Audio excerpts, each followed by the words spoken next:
We've just arrived at the Titanic exhibition, and I don't know if you'll be able to see us, or you will be. There we go. There's the Titanic there, playing some old school music.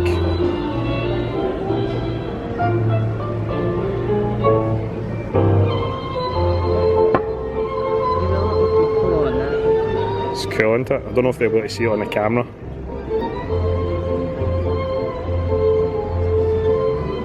So just as you come in, there's this guy here, the captain, who's greeting you, and he said that he loved my beard. Pretty cool. So the decking on this is made from lollipop sticks, and if I zoom in you can see it's pretty cool, and there's 2,000 screws in this whole model. It's absolutely amazing. So we got a boarding pass, and we're going to be actual people that are on the boat, and we're going to find our fate at the end. Who are you, Natalie? Miss Honora Hegarty. That's pretty cool. This is a picture of hundreds of shipyard workers leaving at the end of their shift. That is mental, isn't it? Here's some cracking images of the Titanic under construction.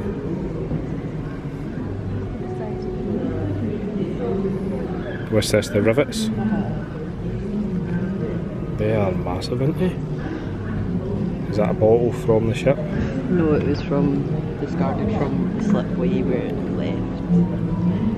Here's a cracking picture of the Titanic under construction as well.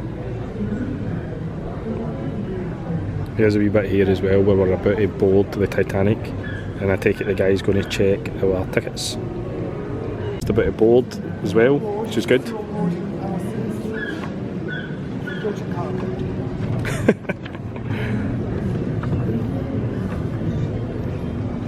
Foot your cargo. Thank you very much. Apparently I'm in cargo, Natalie. Here's one of the tickets from the launch.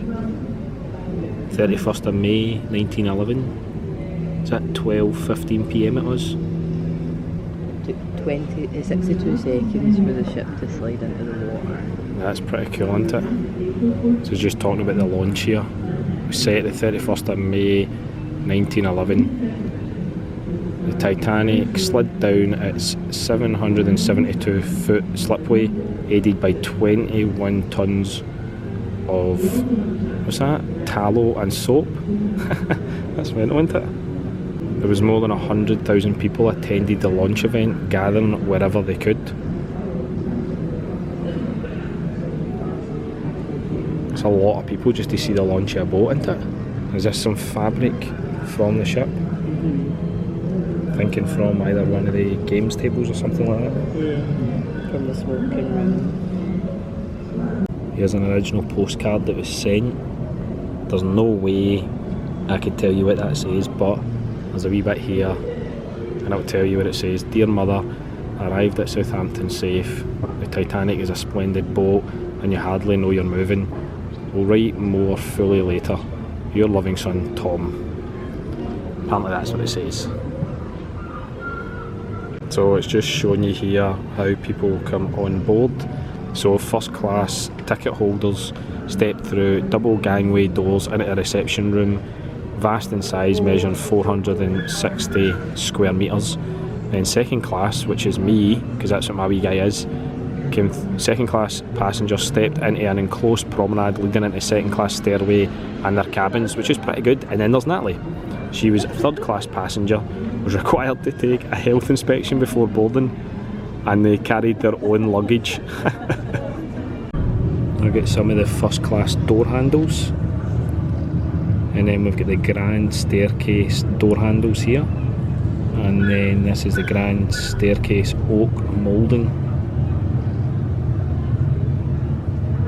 This is just a wee look at the first class reception. It does look pretty grand, doesn't it? It says, as soon as first class passengers stepped on board the Titanic, the first place they found themselves was the grand reception room. And it looked like this. And then we've got the grand staircase piece. And This piece here has been in the ocean, you said? It was salvaged from the ocean by a recovery centre. This is the forward grand staircase. I'll try to show you what it would look like. There's Natalie just about to go on it. It looks pretty awesome. See if we can show you this wee statue.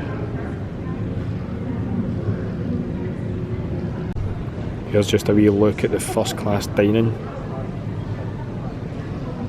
They were saying the food was cooked on different decks from the dining room, and dining on board a vessel in the 20th century often was a disappointing experience, even for first class diners. Here's just a wee better look at the table.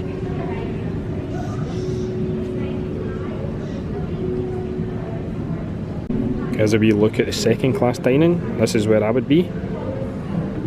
Oh no, sorry, this here is a la carte restaurant, so I wouldn't have been that, but here's the second class dining I would be in. Hello. Thank you very much. Second class. I'm second class, so this is where I would be. Very classy, sir. It looks alright, doesn't it, actually? I quite like it. She's with the plebs. Third class, just round this corner. And since Natalie's in third class, this is where she would be eating. Actually, We've got roast beef and gravy. Roast beef and gravy is not too bad, actually. Here's a first class bedroom. A first class dresser as well. Doesn't really look first class, does it?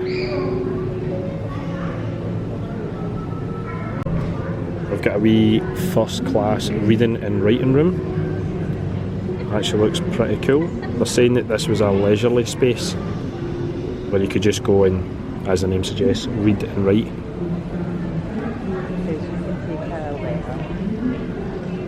Oh, we're allowed to take one from the Titanic and then write it. I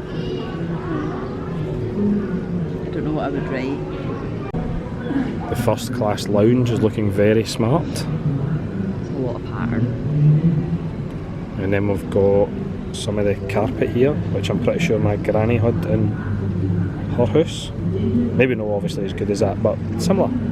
There's a first class lounge window and frame. From this very window. Off of that exact one. That is cool, isn't it?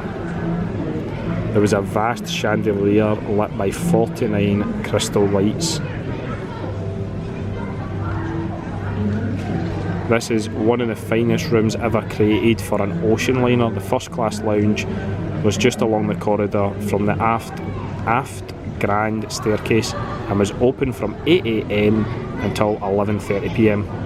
We've got a wee cat called Jenny. They're not 100% sure if Jenny survived. I don't think she did. I hope she did. There's rumours she got off at the port before. And here is the swimming pool, which to be fair just looks like a big bath. And is this the floor tiles? From the side there. So saying down on F deck, a heated salt water swimming pool was available for passengers, complete with dressing booths and showers. It was only the second of its kind on any type of ship, with the first being installed on the Titanic's sister ship, the Olympic. The pool was open to women from 10 o'clock till 1 and to men from 2 until 6, and it was priced at 1 shilling, approximately £15. I think we're going to get to do the Titanic scene here. We get to go and see the front. That's brilliant, isn't it? So they're looking off into the... just there off in the distance. This bit here is absolutely brilliant.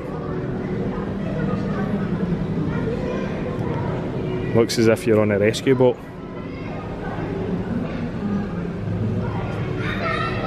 Is it cold there?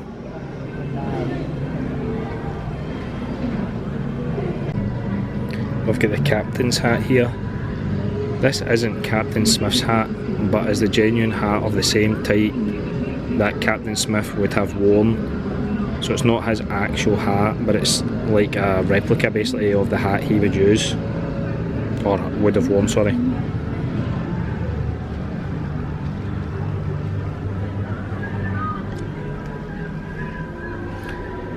And this is White Star Line binoculars.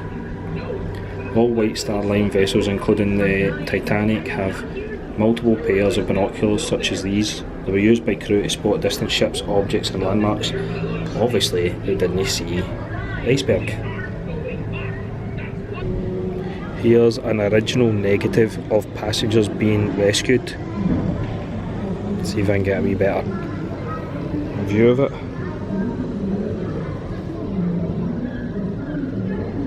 So that's an original of the actual photo, well, the negative of the photo.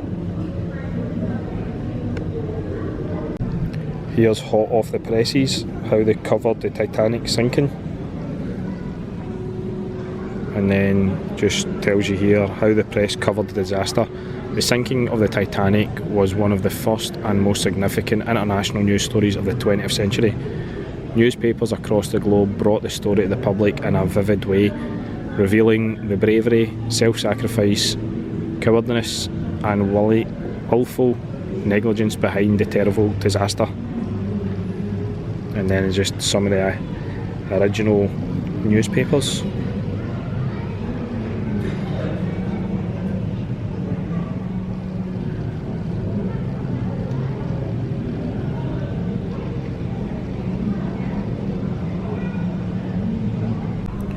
And here's some costumes from the 1997 movie Titanic. You get the costume worn by Kate Winslet when she's doing that iconic scene at the front. And this costume's worn by actor Ewan Stewart. It's pretty cool, isn't it? And I bet you didn't know that there was more than the 1997 movie. So you've got Saved from the Titanic, you've got Raise the Titanic, Titanic Rises, which looks pretty crazy, just one called Titanic, and A Night to Remember.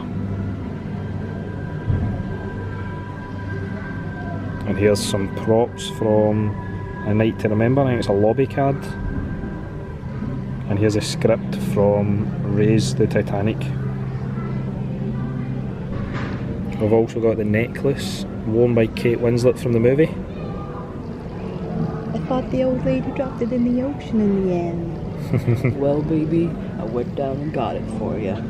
Oh, you shouldn't have. And here's a teacup and saucer. Sorry, that was Natalie's like rendition of the movie. Britney Spears. Was that Britney Spears? And here's the deck logbook for the movie as well. We've got this bit over here, which is like the front of the Titanic underwater. It's pretty awesome looking.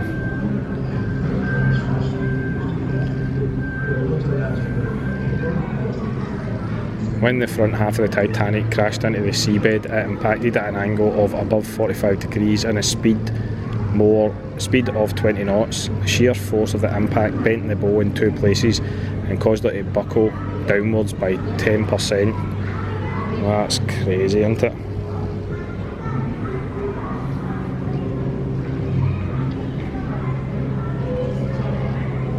So there's just a bit here where you can check if your character survived or died. And unfortunately, where are you, Natalie? Natalie's character died. She's down here. And I'm a second class passenger. And unfortunately, I died as well. I'm down here. So we're both dead. And then we're going to head into the Turkish baths, which actually look pretty cool by the way, didn't they? I would go there. Located deep within the ship on F deck, the Titanic's Turkish baths were segregated by sex. That's similar to the pools, isn't it? So how much did they charge for it? Approximately £60 in today's money per person. For crying out loud, man. I mean, don't get me wrong, it does look pretty lavish. It says it's one of the most impact parks of the day. That's cool, isn't it? And here's the ticket book.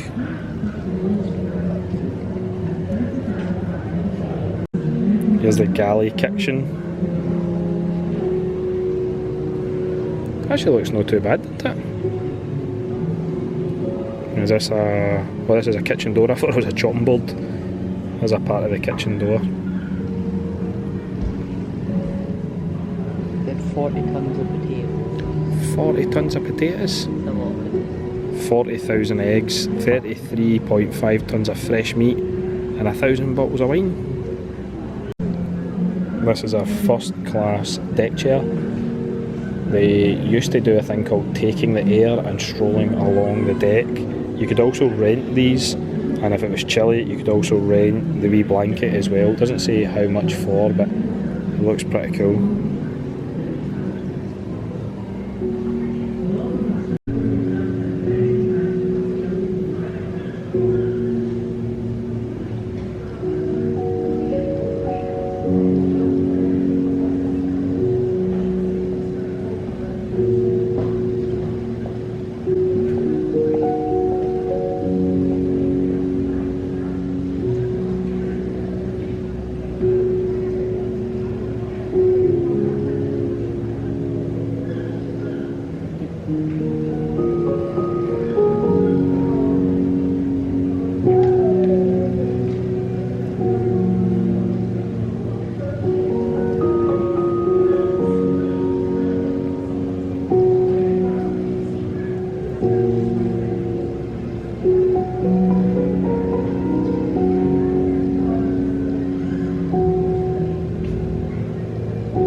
Titanic fireman William James Major.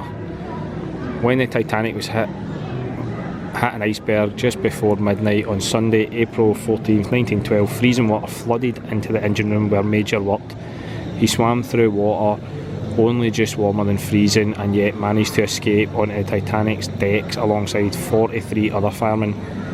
There he made his way into lifeboat 13 and survived the ensuing disaster. So he survived. Original 50. Is he an original Swifty? Lifeboat 13. What is that, a Swifty thing? So that's cool that he survived. Is this his pocket watch and button? Was the big stick thing, you know? A fid. It was a hardwood fid used for opening strands of rope. There you go, it looks like a wooden carrot. Is this a picture of him as well? This wee bit here is just talking about turning to rust.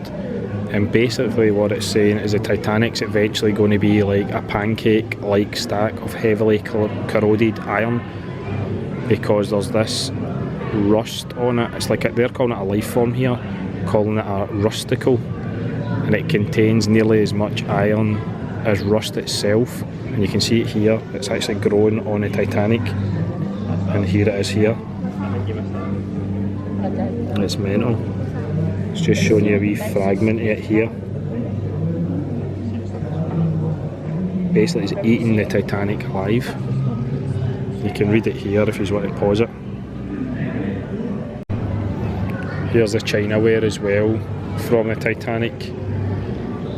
It says here, the ocean floor around the Titanic wreck site is littered with Chinaware. There's good reason for this. When the ship split in half, the AFT end of the dining saloon was severed, allowing its contents to spill out. Similarly, kitchens, cabins and public areas were exposed to the ocean, and the two halves of the ship tumbled to the sea floor. And here's a wee cream jug, an original cream jug. Here's Titanic's desperate calls for help in the timeline.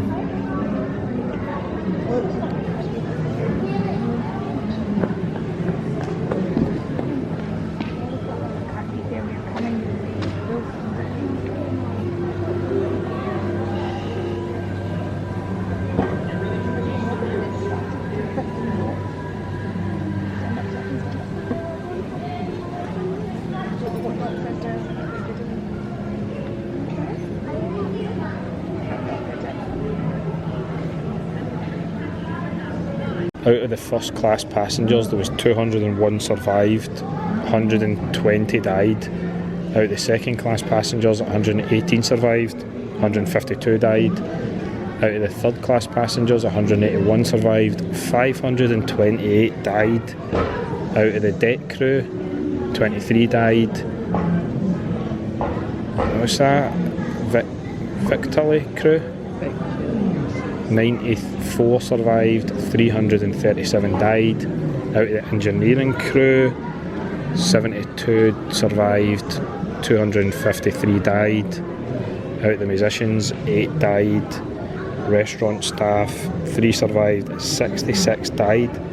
And out of the guarantee group, 9 died. In the Titanic for going to New York in the Titanic and then on to Canada, going to get by train.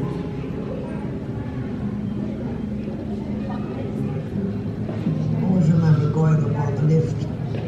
Little boy said to me, "You know, madam, it's quite an honor. I'm only 14 years old. I'm a lift boy." But we were sleeping 6 in a bunk, and we were treated like as if we were in a third-class restaurant as regards the food. We were not allowed to go in any part of the ship except the deck that we were allowed to go on. My mother was absolutely unlike herself in every way. She couldn't bear the thought of it, but she didn't know why. And when she got aboard this ship, my father said to her, "Now, what are you afraid of? Such a beautiful ship, you can't be afraid." And she said, "Well, I don't know what I'm afraid of, but this I know, that I will not go to bed in this ship. I will sleep in the daytime, I will sit up at night, and whatever you may say, nothing will harm me." And that's what she did. And so she would wide awake, swing out dress and get up when this terrible thing did happen. No impact as such. It was just like jamming your brakes on a car. And that was that. She stopped. We had a porthole open. I looked out. The sky was clear, the stars were shining. The sea was dead calm. She felt this bump, which her actual words were, which felt like a train coming into the station, a jerk. And she instantly knew this was something that she'd been so far. And she immediately wakened my father and made him go on deck when they least got. And of course he came back straight away and just said to her, "You put this thick coat on, I'll put another one on," and got me up to bed. And we had orders to get the lifeboats out. This is just showing us the wreck of the Titanic. This top one, as you can see, is from the front, and the bottom bit here is from the back.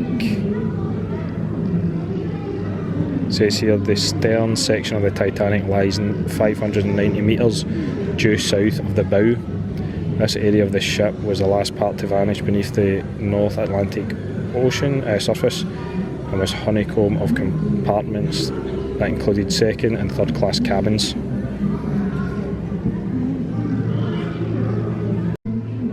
And here's just a map of the wreck site. That is mental. You can see the bow section up there and the stern section away down here at the bottom, how far apart they are. It's absolutely crazy. And then there's just a bit here that says what happened to the grand staircase. So I think this is where the grand staircase was supposed to be, and it's just gone. It says the forward grand staircase was one of the most recognisable and beautiful parts of the ship. Today, however, only a gaping hole remains in its place. Researchers believe that the entire staircase broke free of the ship as it sank, pushed upwards like a champagne cork by the water, making its way into the decks below. Mental. And then is this aft grand staircase. Just a wee bit of art. I mean, I'm saying aft, but it's AFT. This is an exact copy of the cherub recovered from the wreck site, created for this exhibition using 3D printing.